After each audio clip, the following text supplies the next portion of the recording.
What really defines us as human beings? Our past or our future? These are the questions Basim asked himself his entire life. But there's one question he never thought to ask, the one he should have asked from the beginning. How much of myself am I willing to lose just to learn the truth? And what if the price is everything? At the start of Mirage, Basim is just a street thief in 9th century Baghdad, smart, ambitious and convinced that a greater purpose is waiting for him somewhere beyond survival. When we meet Basim for the very first time, one thing becomes clear instantly. He was never meant to live the normal life. He's young and idealistic. To him, the assassins aren't just a secret order. They represent the dream that the world can be corrected by those brave enough to act. And for Basim, that dream is personal. His father, a brilliant architect once respected across the city, was dragged down the social ladder by corruption and politics. And when Basim lost him, he lost his anchor. So fighting for Baghdad isn't just a noble cause to Basim, it's a symbolic revenge, a way to rewrite a past he was never strong enough to change. And already, right here, the central question of his life starts whispering in the background. Am I defined by where I come from or by where I'm trying to go? Because from the very beginning, Basim is pulled between two forces. The past, tied to his father and his desire to fix a broken world, and the future, tied to the assassins, a distant dream he serves but has never even met. These two paths don't just exist in his heart.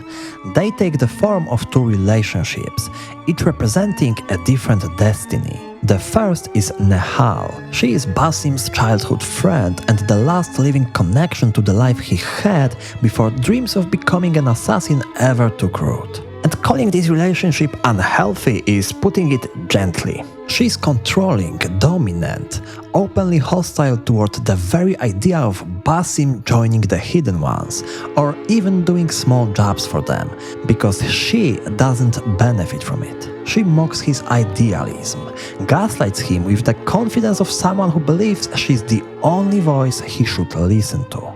And the tragedy is, the part of Basim that still belongs to the past believes her. Sure, you could argue she has a softer side. She helps him deal with nightmares he's had since childhood. But as we'll get into later, that wasn't kindness, it was something else entirely. Then, after completing a contract, Basim finally meets the second pillar of his life, the one tied to the future he desperately wants, Roshan. She is a master assassin, the first real embodiment of the future Basim has been chasing his entire life and his soon-to-be mentor. Basim arrives overconfident and socially awkward, crashing into the moment like a kid who hasn't yet learned how the world works. But the Roshan doesn't care, because she's already watching him the way only a master assassin can, examining not his skills but his conviction. And without realizing it, Basim gives her every answer she was looking for. More than that, Roshan expertly pulls him into an impossible mission, all while pretending she's trying to dissuade him. Not long after, Basim actually takes on the mission to acquire a secret artifact from the Caliph himself, with Nehal's help. However, she ends up being the exact reason the mission goes downhill. Some would say she took one step too far, but in reality, she went on a whole evening stroll straight into disaster by murdering the Caliph. In that single moment, Basim's life stops belonging to Basim. But long story short, there was way too much heat in Baghdad for Basim to stay. Fortunately for him, chaos or not, Roshan now has her final confirmation. Yes, Basim is everything a student of hers needs to be. So she takes him in for 3 years of training, and our street thief becomes a full-fledged assassin. But there's a third presence in Basim's life, one that exists entirely in the present, Enkidu, his companion and witness, the only bond in Basim's life untouched by ambition, ideology or destiny. Enkidu isn't tied to who Basim was, he only knows who Basim is, right now. As the story moves forward, the opening of Mirage reveals what it truly is. Not just a setup, but the first domino in a tragedy that's been falling long before Basim was even born. Because in that unspoken Cold War between Roshan and Nehal, only one of them ever had real leverage: Basim's own mind. In the world of Assassin's Creed, some people are born carrying fragments of ancient minds. Identities powerful enough to eventually override the person they inhabit. His nightmares weren't just dreams, they were centuries of Isu memory. Imagine living with that, a gene in the shadows of your thoughts, a presence you cannot name and a fear you cannot share. Even Roshan couldn't reach that part of him, and the only person he ever let into that darkness was Nehal. And here is where Mirage quietly twists the knife. Even when that friendship poisoned him, Basim kept returning to her because she occupied the one territory Roshan could never enter, the part of him that was never human to begin with. Basim wasn't just a gifted young thief, he was a waiting room, a perfectly crafted vessel for an Isu consciousness, a blueprint written before his birth. And when you replay the story with that knowledge, Nehal stops feeling like a flawed friend and starts feeling like a hunter. Because she never cared about Basim's dreams or the justice he wanted to bring to Baghdad. She cared only about the key written into his blood. In Assassin's Creed Valhalla, we learn that Loki, remembered in Norse mythology as a trickster god, was once an Isu whose consciousness survived through bloodlines. Basim is one of those bloodlines, born carrying Loki's mind, slowly pushing toward awakening. To Nehal, Basim was never a person, only a vessel. Ironic, considering that out of two of them, she was nothing more than a mirage, low-key wearing the face of a girl who never existed. She whispered to him with the patience of a god, slowly leading him forward. All of it leading to one inevitable moment, the moment he would stop being Basim. And that's why the value of memory hits so hard once you see the full picture. Just before the story ends, Basim chooses the past, the ghost of his father, hoping for closure, hoping that somewhere beneath the rubble of time there's still something left for him.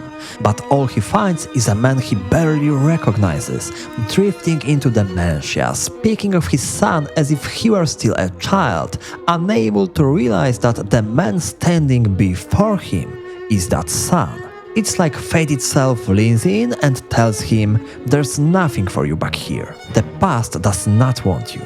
In that desolate truth, the only real friend Basim ever had steps into the spotlight. Enkidu, the only being in his life who gave without asking anything in return. We learn in the DLC that Enkidu even saved Basim's life during his imprisonment. The purest bond possible, unconditional, wordless, shared with an animal.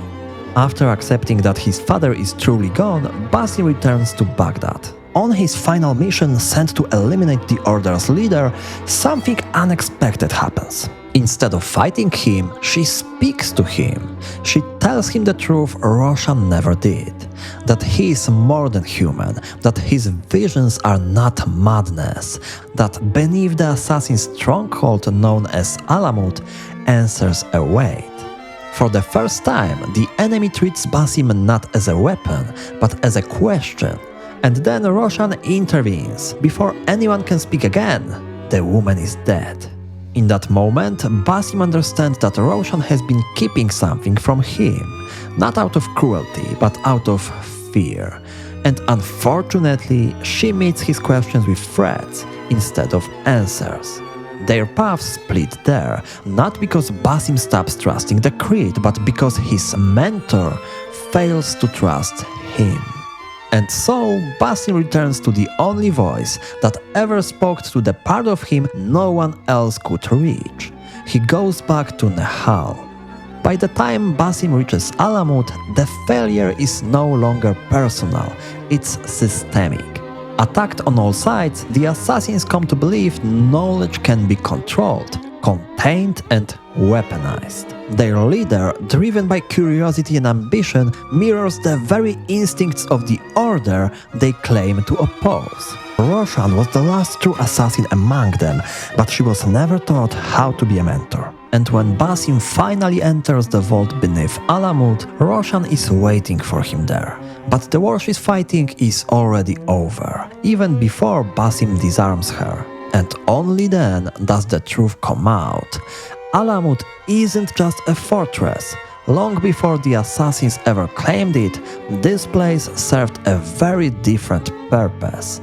In the age of the Isu, Alamut was a prison, a vault built to contain Loki himself after his capture. And when Basim steps inside, he isn't discovering something new. He's returning to a memory his body has been carrying all along. When Loki finally awakens, Basim doesn't vanish in a burst of violence. He fades. Not because he loses a battle, but because the world around him quietly accepts what has replaced him. The assassins learn what has been uncovered, and they are proud of it, something they believe can be studied and controlled. In that moment, the creed breaks, not through betrayal, but through arrogance.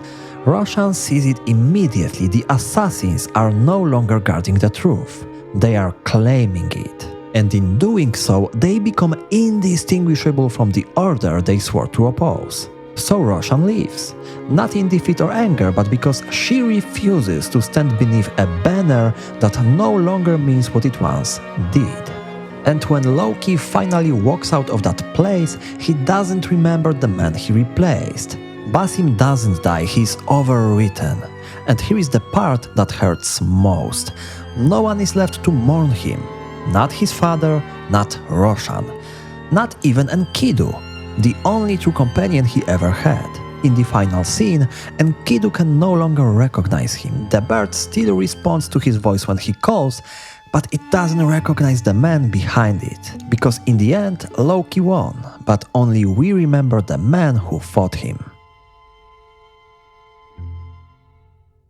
So what about you? Do you think about Basim as a hero or villain? Let me know in the comments. And if you want something lighter after this heavy story, I also made a video about why Mirage is absolutely worth playing right now. Thanks for watching, and I'll see you in the next one.